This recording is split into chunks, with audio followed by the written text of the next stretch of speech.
Tuhan dan karunia, ku terjebak di antara dua dunia. Jalani sebuah kutukan dan karunia, ku terjebak di antara dua dunia.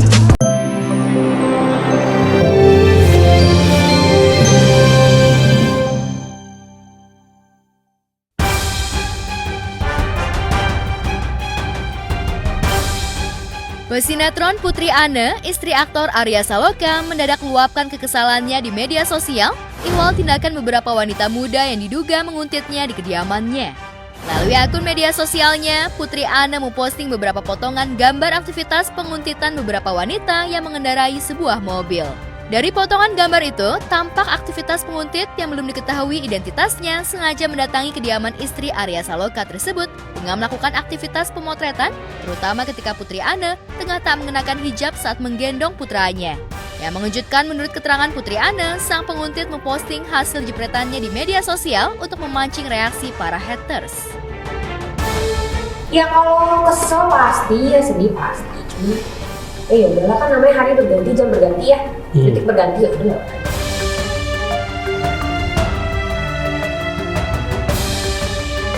Putri Anne yang merasa tak nyaman dikuntit akhirnya meminta para penguntit untuk segera meminta maaf ke publik. Sebab jika tidak, ia masih punya bukti utuh dalam bentuk rekaman CCTV, bahkan ia mengancam akan melaporkan para penguntit ke pihak kepolisian. Ya mungkin kalau Koko tadi pernah sempat bilang tadi ya, kalau ya mungkin orang zaman dulu gedein anaknya kita jadi tough nih gitu ya, mungkin ada peran orang tua saya juga di zaman dulu yang akhirnya bikin saya juga jadi lebih tough sekarang gitu.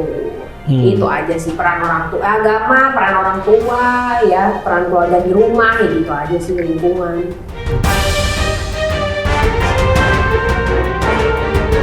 Entah apa motif dibalik aksi penguntitan beberapa wanita hingga nekat menyatroni Putri Anne. Tapi sejak kasus ini mencuat, mereka diduga para haters yang sengaja datang untuk mencari kesalahan Putri Anne. Besar apapun masalahmu, apa bahasanya ya? Ya nangisan sejadahmu lah gitu, lemparkan sejadahmu lah gitu ya. Jadi ya udah, kalau mereka mau ngomong kayak gimana, ya sok lah. Kan ngomongnya juga sebatas di bumi ya. Yang nyampe ke sana kan doa dari saya. Gitu kan, apa yang saya perbuat bukan apa yang mereka ngomong ke saya. Ya udah. Rumah tangga Putri Anne sendiri sejak sang suami Arya Saloka perannya cukup ngehits di sinetron Ikatan Cinta memang tak lepas dari bulian warganet karena sebagian fans Arya dan Amanda Manopo menginginkan pasangan pemeran ini mewujudkan jalinan cinta di dunia nyata. Bahkan saking kesalnya mereka kerap meremehkan posisi Putri Anne yang sudah dikaruniai anak. Sikap tak realistis fans Arya dan Andin ini jelas mengusik kehidupan pribadi Putri Anne hingga tak jarang ia dan Arya dikabarkan telah bercerai. Saking terusiknya Putri Anne, pesinetron ini sempat menonaktifkan kolom komentar di akun Instagramnya. Lantas bagaimana reaksi Arya Saloka? Dari dulu janji saya sama Arya itu sama. Ada bahasanya ya kalau di kita ya kok ya. Ya saya mencintai Arya karena Allah, Arya mencintai saya karena Allah. Jadi balik lagi semua ke Tuhan lah, ke Allahnya aja. Kita balik lagi ke sana. Jadi kalau saya merasa lagi kesel, nggak usah masalah besar lah, masalah kecil ya. Ya udahlah, saya ngadunya ke siapa? Biar Allah jadi yang perbaikin.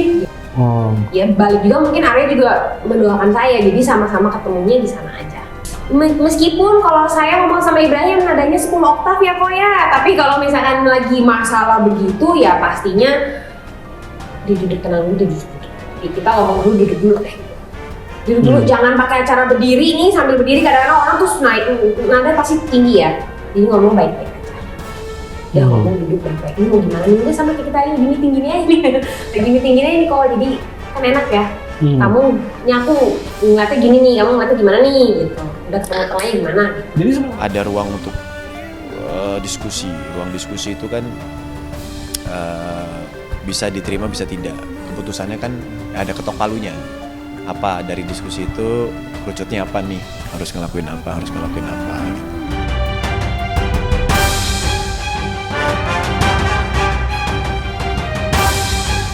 Saat Putri Anne merasa terancam, para haters lewat aksi nekat penguntitan, AG kekasih Dendi Mario belakangan makin tersudut hingga mengalami depresi karena hujatan warganet. Apalagi desakan agar anak baru gede alias ABG ini segera ditangkap menggema di lini massa. Karena frustasi itulah, akhirnya kemarin keluarga AG melalui kuasa hukumnya meminta bantuan pihak Komnas Perlindungan Anak atau KPAI agar semua proses hukum yang tengah dilalui AG mendapatkan pengawasan. Menerima keluarga dan tim penasihat hukum dari anak A yang melaporkan atau membuat pengaduan kepada KPAI terkait kasus yang dialami oleh A. Jadi saat ini kami sudah menerima pengaduannya dan kami juga sudah mendengarkan keterangan dari tim kuasa hukum dan keluarga terkait proses hukum dan situasi A. Situasi yang dialami oleh A. Situasinya seperti apa? Mungkin bisa diliputi. Situasi terkait kasus yang sedang ramai diliputi berbagai media. Iya, itu kembali lagi kami tidak dapat menyampaikan apa detailnya seperti apa karena itu bagian dari menjaga kerahasiaan dan kita ikuti prosedur yang ada di KPA. Kami tanggal 24 kemarin untuk meminta pengawasan dan perlindungan kepada saksi anak AG ini. Kami berharap KPAI bisa membantu kami untuk bisa mengatur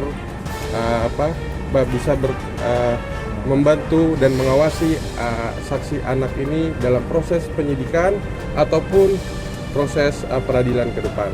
Agnes masih saksi ya, masih saksi anak sampai saat ini. Kondisinya kalau kami memantau memang sedang sangat terpuruk ya, ya sedang menurun lah. Oke, itu aja ya. Kami di KPAI dalam posisi menerima pengaduan dan akan melakukan telaah lebih lanjut terkait kasus posisi tersebut. AG sendiri diduga ikut merekam kejadian penganiayaan terhadap korban David hingga mengakibatkan cedera parah dan tak siuman. AG juga diduga ikut merekam saat mantan kekasihnya pingsan usai babak belur dianiaya kekasih barunya, Dendi Mario. Tapi belakangan, kuasa hukum AG menepis tudingan tersebut. Kami tidak, itu bukan kapasitas kami. Nah, yang lebih paham itu adalah penasihat hukum dan keluarga. Jadi kami hanya sebatas menerima pengaduan dan step berikutnya kita akan teman-teman komisioner dan tim akan melakukan telaah lebih lanjut terhadap informasi yang kami terima.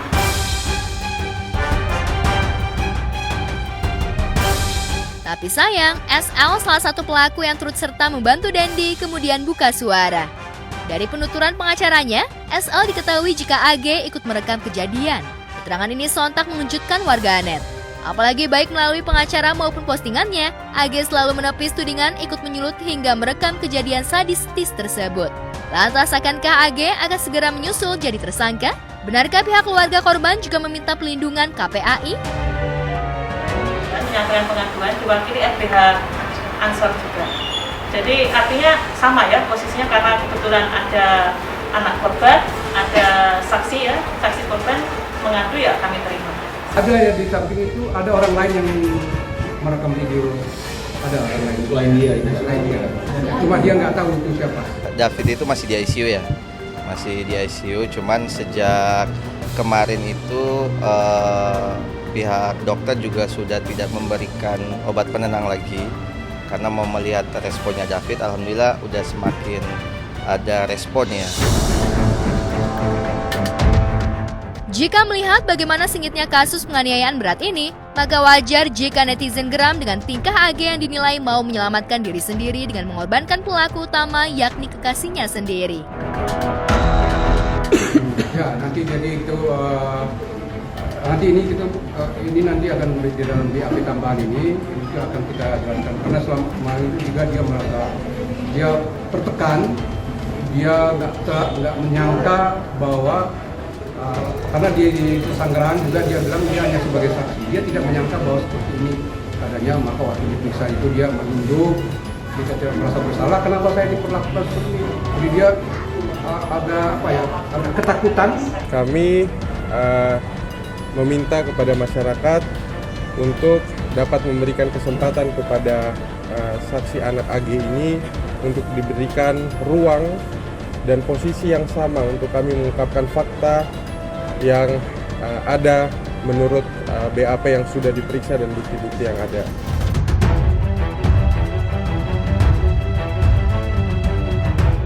Saat AG tengah was-was akan jeratan hukum, ayah Dandi Rafael Alun kemarin juga harus menjalani pemeriksaan di kantor KPK usai asetnya sebanyak 56 miliar dipertanyakan publik. Pemeriksaannya apa aja Pak? Pak tadi verifikasi apa aja Pak? Bisa ditanyakan apa aja Pak? Bukan ditanyakan apa aja Pak? Bentar aja Pak. Bisa ditanyakan kepada KPK. Hartanya dari mana Pak? Hartanya Pak? Kegeraman atas tingkah ABG Taji dan sok jagoan hingga dengan mudah melukai lawannya memanti keprihatinan warganet termasuk presenter Deddy Corbuzier. Deddy bahkan meluapkan kekesalannya di sela sesi podcast miliknya. Anda umurnya lebih tua daripada korban, gaya lu maco, mobil lu Rubik, naiknya motor Harley, sok jagoan bener. Terima laporan dari cewek lu langsung nyerang, tapi nyerangnya bawa rombongan. Tahu kenapa? Karena Anda lemah.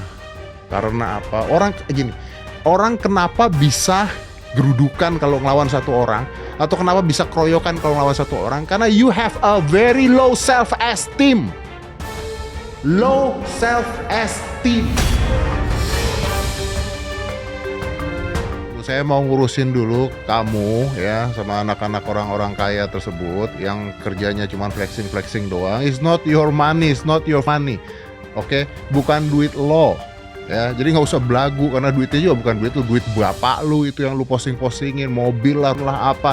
It's not your money, what you proud of. Lu bangganya buat apaan? Itu dulu aja deh kita bicara. Nanti gue mau bahas nih sampai belakang nih. Kenapa yang lebih parah lagi ada.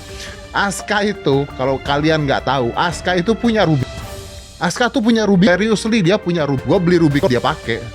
Ada supirnya buat dipakai. Pernah nggak lu ngeliat anak gua posting mobil lagi duduk di depannya gitu, pernah nggak? Nggak pernah. Dia tuh pakai duitnya dia sendiri karena dia udah bisa kerja, nyari duit sendiri. Dia punya jam tangan harganya 200 juta yang dia beli sendiri. Tapi targetnya sama dia katanya buat investasi. Pernah nggak lu ngeliat anak gue posting jam tangan gitu mahal-mahal gitu? Nggak pernah juga. Ya. Ini kenapa gua kesel? Gua ngajarin sama dia, gua ngajarin sama Nada dan sebagainya. Saya nggak suka ngeliat anak-anak kecil yang masih di bawah umur pakai baju-baju barang-barang branded yang duitnya bukan duit lu. Nggak pantas. Jadi yang salah ini bukan karena lahir lalu punya jabatan lalu anaknya jadi kayak begitu, enggak. Ini yang salah orang tuanya nggak ngajarin anaknya dengan benar. Orang-orang kan bilang Aska Putri Tanjung, anaknya Pak Jaksa Agung dan sebagainya itu udah nggak kaget dengan barang-barang mahal karena dari kecil hidupnya sudah enak karena dia mau apa aja juga ada, jadi nggak kaget. Kan gitu kan alasannya kan. Nah lu pikir anaknya Dirjen Pajak nggak cukup dari kecil gitu? Cukup. Bukankah bapak Anda punya kekayaan 56 miliar yang ketahuan? Itu juga yang ketahuan. Nggak mungkin soalnya yang nggak ketahuan nggak ada tuh nggak mungkin. Kurang apa lagi?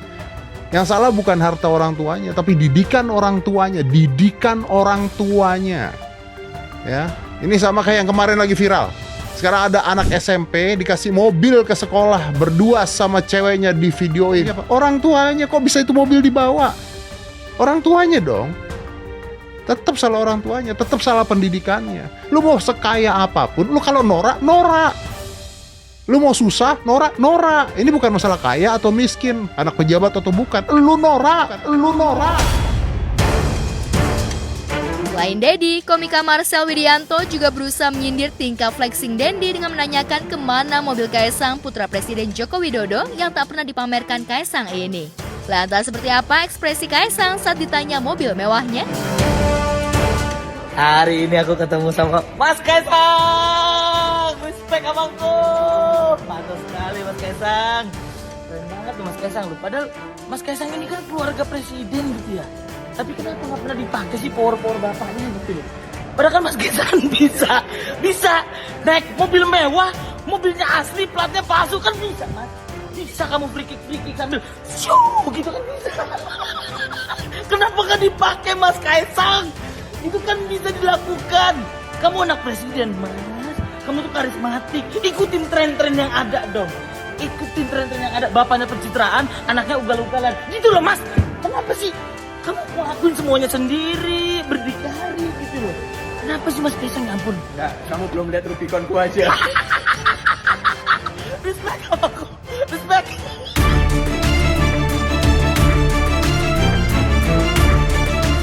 Sementara AG terus diburu bersamaan dengan maraknya kecaman. Jika kelak AG terbukti merekam dan menjadi pemicu aksi sadis ini, lantas mungkinkah AG dihukum penjara atau hanya akan direhabilitasi kejiwaannya oleh pihak KPAI?